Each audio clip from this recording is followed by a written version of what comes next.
Shalom, selamat pagi saudara-saudari yang terkasih di dalam nama Tuhan kita Yesus Kristus. Selamat berjumpa kembali di dalam renungan pagi hari ini. Sebelum kita membaca dan merenungkan firman Tuhan, marilah kita bersama-sama mempersiapkan hati dan pikiran kita dan memohon tuntunan Roh Kudus. Mari kita berdoa. Bapa di surga, dimuliakanlah namamu selalu.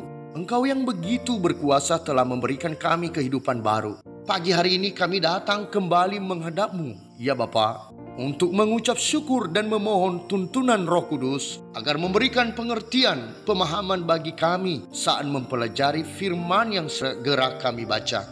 Kami siapkan hati kami untuk menerima firman-Mu. Di dalam nama Tuhan Yesus Kristus kami berdoa. Amin. Saudara-saudari yang dikasihi Tuhan, renungan firman Tuhan bagi kita pada pagi hari ini terambil dari Lukas pasal 17 ayat 11 sampai 19. Saya akan membacakannya untuk kita. Dalam perjalanannya ke Yerusalem, Yesus menyusur perbatasan Samaria dan Galilea. Ketika ia memasuki suatu desa, datanglah 10 orang kusta menemui dia. Mereka tinggal berdiri agak jauh dan berteriak, "Yesus, Guru, kasihanilah kami." Lalu ia memandang mereka dan berkata, "Pergilah, perlihatkanlah dirimu kepada imam-imam." Dan sementara mereka di tengah jalan, mereka menjadi tahir. Seorang dari mereka ketika melihat bahwa ia telah sembuh, kembali sambil memuliakan Allah dengan suara nyaring. Lalu tersungkur di depan kaki Yesus dan mengucap syukur kepadanya.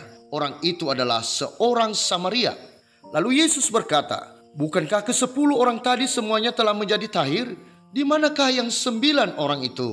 Tidak adakah di antara mereka yang kembali untuk memuliakan Allah selain daripada orang asing ini?" Lalu ia berkata kepada orang itu, "Berdirilah dan pergilah, imanmu telah menyelamatkan engkau." Saudara-saudaraku yang terkasih, judul renungan bagi kita pada pagi hari ini adalah jangan lupa berterima kasih. Saudara-saudari yang dikasihi Tuhan, semua orang di dunia ini tanpa terkecuali pasti banyak permintaan sesuai kebutuhan mereka masing-masing. Baik itu permintaan agar mendapat pekerjaan, mendapat jabatan, permintaan akan harta, dan terlebih-lebih permintaan agar mereka disembuhkan dari penyakit yang mereka alami. Nah, dari permintaan itu ada yang terjawab, ada yang tertunda, dan ada sama sekali yang belum terjawab. Tentu bagi kita sebagai orang yang percaya, permintaan itu kita mohonkan kepada Tuhan kita, dan bisa melalui sesama kita, Tuhan menjawab permintaan kita juga. Kebutuhan itu ada yang sifatnya sederhana dan yang sifatnya cepat, karena kalau ditunda pasti akan berbahaya, termasuk penyakit yang mematikan. Saudara-saudari yang dikasihi Tuhan, seandainya permintaan itu sudah terkabulkan, kebanyakan orang lupa berterima kasih dan bersyukur. Kita telah mendengar firman Tuhan bahwa 10 orang kusta meminta pertolongan Yesus untuk menyembuhkan mereka. Namun setelah mereka sembuh, maka yang 9 orang kusta itu pergi tanpa mengucapkan terima kasih kepada Yesus. Di Lukas pasal 17 ayat 17, lalu Yesus berkata, "Bukankah ke-10 orang tadi semuanya telah menjadi tahir? Di manakah yang 9 orang itu?" Perkataan Yesus ini adalah sebuah pernyataan kesal dan kecewa terhadap ke-9 orang yang sudah sembuh itu, karena pulang tanpa berterima kasih, atau dengan kata lain tidak tahu berterima kasih. Menurut penafsiran, mereka ini adalah orang Israel, mendengar kitab Taurat, kitab para nabi yang mengenal hukum, namun mereka yang justru lupa berterima kasih. Tetapi seorang di antara mereka yang sering dijuluki oleh orang Yahudi sebagai kafir dan yang jarang mendengar kitab Taurat dan kitab para nabi, justru dia sendiri saja yang datang kepada Yesus untuk bersujud dan berterima kasih. Lukas pasal 17 ayat 18 dikatakan, "Tidak adakah di antara mereka yang kembali untuk memuliakan Allah selain daripada orang asing ini?" Saudara-saudari yang dikasihi Tuhan, orang yang tersungkur di depan kaki Yesus dan mengucap syukur kepadanya adalah orang Samaria. Penulis menunjukkan tingkat keseriusan Yesus melihat kehidupan orang yang setiap hari mendengar firman Tuhan, umat pilihan atau orang percaya yang hanya menerima berkat tetapi lupa berterima kasih dan bersyukur kepada Allah yang telah memelihara hidup mereka. Sedangkan orang asing yang jarang dituntun oleh firman Tuhan tetapi mampu bersyukur dan berterima kasih. Keseriusan Yesus melihat sikap orang Samaria ini yang datang bersujud dengan sikap rendah hati di hadapannya diperhitungkan Yesus sebagai kebenaran karena dia datang dan percaya akan kuasa Yesus yang telah menyembuhkannya. Yesus berkata di Lukas pasal 17 ayat 19, lalu ia berkata kepada orang itu, berdirilah dan pergilah, imanmu telah menyelamatkan engkau. Saudara-saudari yang dikasihi Tuhan, mari melalui firman Tuhan pada pagi hari ini, kita diingatkan kembali bagaimana sikap kita terhadap Tuhan ketika kita telah mengalami berkat dan mujizat atas kesembuhan penyakit kita, yaitu agar kita tidak lupa bersyukur dan berterima kasih kepadanya dan juga kepada sesama kita yang merupakan alat dan saluran pertolongan Tuhan dalam kehidupan kita. Raja Hizkia yang lupa berterima kasih, ia dan bersama orang Yehuda ditimpa murka.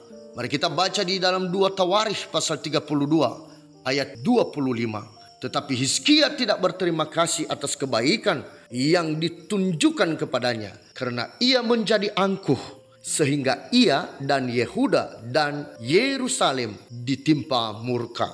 Selanjutnya mari kita melihat di dalam 2 Timotius pasal 3 ayat 2 dikatakan, manusia akan mencintai dirinya sendiri dan menjadi hamba uang. Mereka akan membual dan menyombongkan diri. Mereka akan menjadi pemfitnah. Mereka akan berontak terhadap orang tua dan tidak tahu berterima kasih, tidak mempedulikan agama. Mari kita bersyukur dan berterima kasih atas berkat dan kesembuhan yang kita terima.